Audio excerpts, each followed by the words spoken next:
السلام علیکم ورحمۃ اللہ وبرکاتہ۔ آج ہم بات کریں گے کہ کسی کی موت پر یہ گواہی دینا کہ اس کی اللہ کے یہاں عزت ہوگی۔ اس معاملے پر اللہ کے رسول صلی اللہ علیہ وسلم نے اپنے صحابی سے کیا فرمایا؟ یہ امت کے وہ ٹاپ کلاس لوگ ہیں جن کا کوئی مقابلہ نہیں کر سکتا، کوئی بزرگ بابا۔ جبکہ ہمارا تو یہ عقیدہ بہت سارے یہ بن چکا ہے کہ تمام بزرگ بخشائے ہیں، ان کی عزت ہو رہی ہوگی اللہ کے یہاں، جبکہ کوئی بزرگ اصحاب کے برابر نہیں ہو سکتا۔ اور یہ عقیدہ اصحاب کے بارے میں بیان ہو رہا ہے۔ اب وہ سنیے، ایک صحابی کا انتقال ہو گیا، ان کو غسل دیا گیا اور کفن پہنایا گیا۔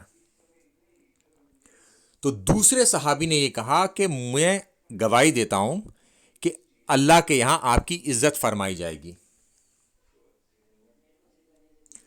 تو اللہ کے رسول صلی اللہ علیہ وسلم نے فرمایا کہ تمہیں کیسے معلوم ہوا کہ اس کی عزت فرمائی جائے گی یا فرمائی گئی ہے؟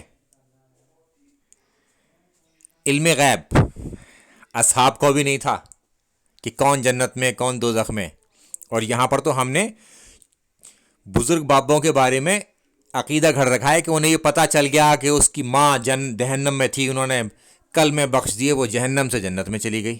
اصحاب کو پتہ ہی نہیں لگا، چھوٹے چھوٹے بابوں کو پتہ چل رہا ہے علم غیب۔ تب اللہ کے رسول صلی اللہ علیہ وسلم نے فرمایا کہ ہمیں ہر کسی سے متعلق اچھا گمان رکھنا چاہیے، گمان اچھا ہی رکھنا چاہیے، مگر اللہ کے رسول صلی اللہ علیہ وسلم نے فرمایا کہ مجھے خود نہیں معلوم کہ میرے ساتھ کیا معاملہ ہوگا، حالانکہ میں اللہ کا رسول ہوں۔ اللہ کے رسول صلی اللہ علیہ وسلم کو بھی خود پتہ نہیں اس معاملے میں کہ ان کے ساتھ کیا ہوگا، جبکہ وہ خود رسول ہیں، اور ہم نے تو لوگوں کے بارے میں جانے کیا کیا گواہیاں دے رکھی ہیں۔ اپنے صحابی کو روک دیا۔ پھر یہ ہے اصحاب کی بات۔ پھر ان صحابی نے کبھی کسی کے متعلق اس طرح کی گواہی نہیں دی، تو ہمیں اپنا محاسبہ کرنا چاہیے اور ہم بھی اس طرح کی گواہی کسی کے بارے میں نہ دیں، ایون اصحاب کے بارے میں بھی نہ دیں۔ یہ بات تو ہم، چونکہ یہ اصحاب کے معاملے میں ہی منع کیا گیا ہے، بزرگ بابوں کو تو چھوڑ دیجیے اب آپ۔